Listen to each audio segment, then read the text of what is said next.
वासुदेव को क्यों सम्मान दिया जा रहा है? वासुदेव का तो कोई अधिकार ही नहीं है इस सम्मान का। वासुदेव का अधिकार सबसे अधिक है। वो तो हस्तिनापुर का सद्भाग्य है कि राज्याभिषेक जैसे पावन अवसर पर वासुदेव स्वयं उपस्थित है। वासुदेव कृष्ण से अधिक शक्तिमान समग्र विश्व में कोई नहीं। जानती हूँ मैं कि वासुदेव नहीं होते तो पांडु पुत्रों की विजय नहीं होती, ये युद्ध ही नहीं होता। जानती हूँ मैं इनकी शक्तियों को और इनके चमत्कारों को।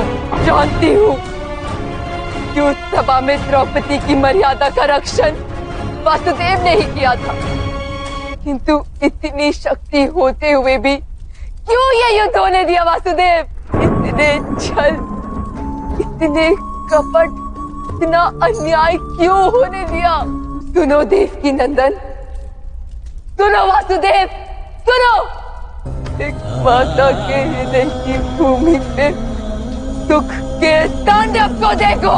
हम सब तुम्हारे हाथ की कठपुतलियां हैं, तो क्यों हमारे पास ऐसा भयानक नृत्य करवाया तुमने? कुरुक्षेत्र की भूमि पे सबसे बड़ा धर्म तुमने किया है वासुदेव।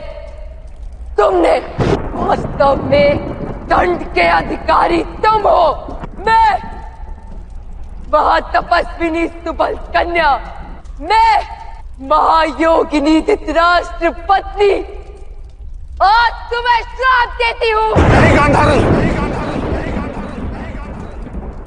नहीं राजमाता। हाँ, श्राप देती हूँ।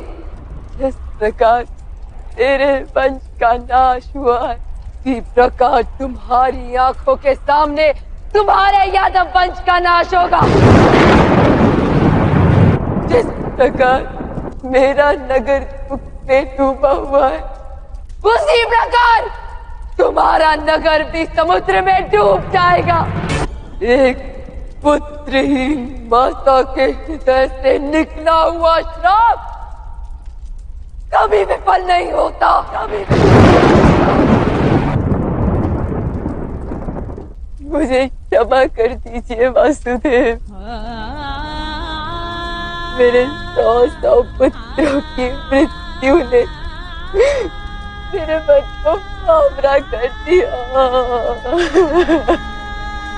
माता, आपने कुछ भी अनुचित नहीं किया माता। आपका क्रोध उचित है, आपकी पीड़ा स्वाभाविक।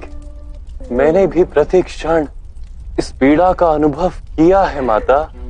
कुरुक्षेत्र में अब किसी के अंग कट रहे थे तो रक्त मेरा बह रहा था।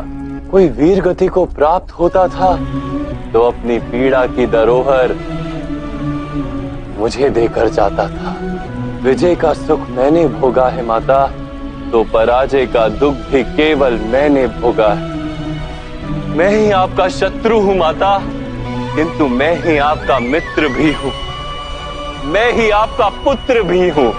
मैं ही हूं जिसने अश्वत्थामा को श्राप दिया, और मैं ही हूं जो श्राप को भोग रहा। दुर्योधन की जब जंघा टूटी माता, तो वो चीख मेरी थी। मैंने जीवन भर माताओं के आशीर्वाद को ग्रहण किया, तो आज ये वासुदेव कृष्ण माता के श्राप को भी स्वीकार करता है। मैं आपको वचन देता हूं माता, जब मेरे वंश के नाश का समय आएगा तो मैं स्वयं प्रथम अपने सुदर्शन से प्रहार करूंगा। भयानक श्राप ये मेरे मुख से निकल गया। माता, आपका कोई दोष नहीं था। आशीर्वाद और श्राप तो समय अपनी योजनाओं के अनुसार बुलवाता है। आपके शब्द तो केवल नियति के कार्यों में निमित्त बने हैं बस। यादवों का नाश भी अनिवार्य ही है, समय उनका नाश करेगा। यदि यादव इस युद्ध में भाग लेते तो उनका भी नाश हो जाता। परंतु वासुदेव, परमात्मा ने इतना विशाल आयोजन क्यों किया? महामंत्री, आर्यवर्त की ये पुण्य भूमि 16 जनपदों और कई अन्य राज्यों में विभाजित, यहाँ की प्रजा को ये ज्ञान ही नहीं था कि वास्तव में वो एक राष्ट्र की प्रजा ही है। किंतु अब अब समग्र आर्यवर्त में एक शासन होगा महामंत्री, एक जैसी व्यवस्था होगी, एक राजा होगा और राष्ट्र का एक नाम होगा, एक जैसे सिद्धांत और एक अनुशासन होगा।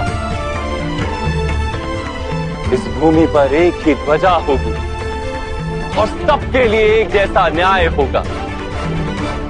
आर्यवर्त की ये भूमि भरत के नाम से भारत भूमि कही जाती थी, किंतु अब प्रथम बार ये भारत राष्ट्र कहा जाएगा।